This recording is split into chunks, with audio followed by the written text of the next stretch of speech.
Brandon Love Sports TV. What's good, family? Lakers survived, y'all. We got the win over the Minnesota Timberwolves. Wasn't an easy contest. Lakers came out, didn't play with a sense of urgency, just as I predicted they would, and wet the bed. Didn't play good defense.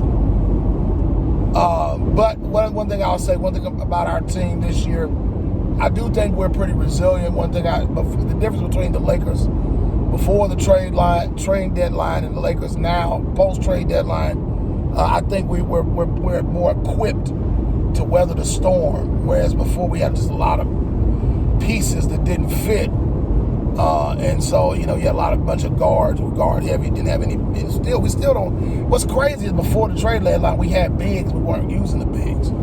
I mean, we didn't have bigs. Now we got bigs. Darvin Ham's not using the bigs. So I don't know what's going on. What's the point of us even getting Tristan Thompson if we're not going to use him? I'm like, it's just a waste, man. Mo Bamba's healthy now. He's not getting no minutes. Troy Brown Jr. is pretty much is falling out of the rotation. And I think it's because he just plays horrible defense. He's a good offensive tool, but he's not going to get minutes over Dennis Schroeder because Dennis Schroeder plays better defense. Dennis Schroeder, he bailed us out. He hit the three. Then Anthony Davis, that's what I'm saying. Like LeBron and Anthony Davis for all intents and purposes. Just for people to put them on that elite level. I'm talking more about AD more in this video because y'all know how I feel about LeBron. Yeah, he won us the game last night. He played good, but expect some boneheaded performances coming up in the future. This guy's been playing 20 years, still making some of the same mistakes he's making. Is a lost cause as far as I'm concerned. But Anthony Davis, to foul a guy in the act of shoot, that's the worst thing to do in that situation. To be honest, I'm glad he apologized after the game. Because AD, you ruined Dennis Schroeder's moment, man. And but this is like twice in this year that AD has done that. You can't, it's just like, that's the one thing you don't do. And then you foul Mike Conley. You're going to foul somebody, that shows how little I care about the Minnesota Timberwolves. Somebody let me know in the comment section. Is Karl Anthony Towns a halfway decent free throw shooter? He's a big, bigs typically aren't the greatest free throw shooter. I'd rather you foul, Karl Anthony Towns. But the thing is, what happened was the reason why he ended up fouling was because of that boneheaded play Darvin Ham called too. So let's just go ahead and call it what it is. Darvin Ham. I texted my boy Too Raw for TV last night. I was like, man, I'm out on Darvin Ham. I love Darvin Ham. Don't get me wrong. I'm gonna give him one more year. I'm gonna give him one more year, maybe 2 years.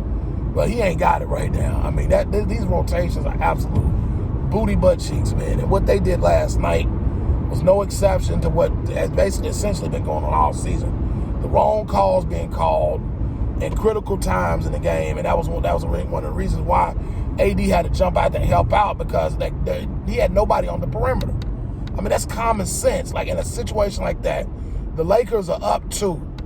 You want to take the three-pointer away from them because if you take the 3 away, then you're forcing them to shoot a 2. The Lakers are up 3. Even if they get an easy backdoor layup, then you only got 1/10 of a second left in the game. They're not gonna win. They're gonna score a 2. Lakers win by 1 point. LeBron and AD get to rest. We got more time to get ready for the weekend. But now, Darvin Ham, he just missed it. Just a bad call, and it just was what it was. It ended up going to overtime. And I'm telling y'all, LeBron James and Anthony Davis, they're going to break down every time AD hits the canvas, man. Like I'm holding my breath. Every time he goes down, I'm holding my breath. So I don't know when Darvin Ham is going to learn, when that light bulb is going to go off in his head, when he going to get some common sense and just, that was dumb. You don't do that. You take away the 3-point shot. When you take away the 3-point shot, you neutralize him. Then you force him to have to get a 2. You want them to take a 2. Then you foul the man. Mike Conley is a phenomenal free throw shooter. It looked like he was going to miss that first one. I thought he was going to bail us out. Staples Center was screaming like, ah! And then boom, boom, boom, boom, and it went in. The stadium was like, oh! Man, it was. I ain't gonna lie. As much as I wanted the Lakers to win, That moment was funny, though. He was oh! But, but luckily, we stepped up to the plate. Dennis Schroeder closed the game because LeBron James is not a closer. I've been telling y'all this for years. He ain't no closer. He ain't got no heart like that. LeBron James can get you in a position. I give him that. But don't think he's going to take you home because he's not.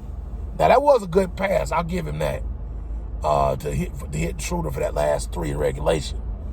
But Dennis Schroeder by far gets the game ball. He closed the deal. So here we are. Playoffs start this weekend. Memphis Grizzlies. And another video, I'm going to give my picks and predictions.